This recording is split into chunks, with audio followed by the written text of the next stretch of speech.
નમસ્કાર, હું Rinku Prajapati public India ન્યૂઝમાં આપનું સ્વાગત કરું છું। શરૂઆત કરીએ આજના સમાચારની।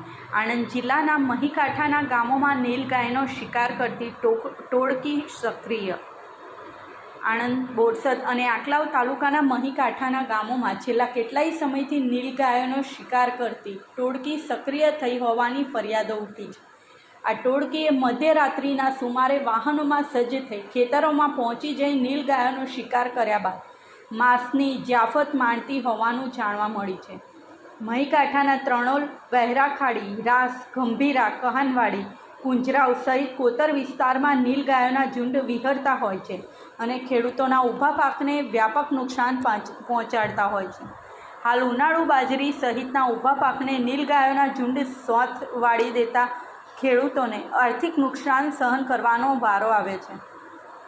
જોકે છેલ્લા કેટલાય સમયથી આ વિસ્તારમાં નીલગાયોને શિકાર બનાવતી ટોળકી સક્રિય થઈ છે।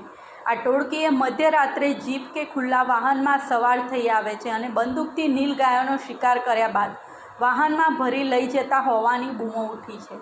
બાદમાં નીલગાયના માંસની જ્યાફત માણવામાં આવતી હોય છે અને કેટલુંક માંસ અમદાવાદ, વડોદરા જેવા શહેરોમાં સગે વગે કરવામાં આવતું હોવાની ફરિયાદો ઉઠી છે। નીલગાય એ દોડતું પ્રાણી હોય અને ચરબી ઓછી હોય છે, તેમજ નીલગાયનું માંસ ખાવાથી કોલેસ્ટ્રોલ વધતું ન હોવાથી માંસાહારી લોકો મોટાભાગે નીલગાયનું માંસ આરોગવાનું પસંદ કરતા હોય છે, જેને લઈને બજારમાં તેની ડિમાન્ડ વધુ રહેતી હોય છે। નીલગાયનો શિકાર મુખ્યત્વે બંદૂક અથવા તારના ગાળા કરીને કરવામાં આવી રહ્યો છે। કેટલાય લોકો માત્ર શોખ ખાતર તો કેટલાય શખ્સો કોમર્શિયલ હેતુથી નીલગાયનો શિકાર કરી રહ્યા છે।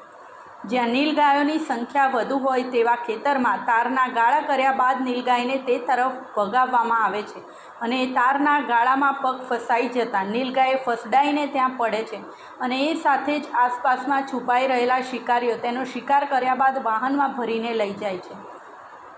જોકે ખેડૂતો પણ પોતાના ઊભા પાકને નીલગાય દ્વારા નુકસાન કરતાં હેરાન પરેશાન થઈ ગયેલા હોવાથી આ મામલે ચૂપકીદી સેવાનું મુનાસિબ માની રહ્યા છે।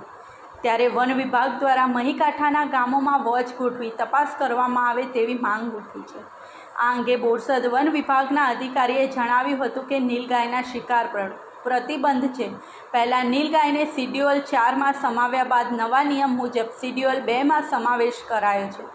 જો નીલગાયનો શિકાર કરતા કોઈ પકડાય તો તેને ₹25,000નો દંડ અને જો દંડ ન ભરે તો 3 થી 7 વર્ષની સજાની જોગવાઈ હોવાનું જણાવ્યું હતું। આ સાથે આજના સમાચારને અહીં સમાપ્ત કરીએ છીએ।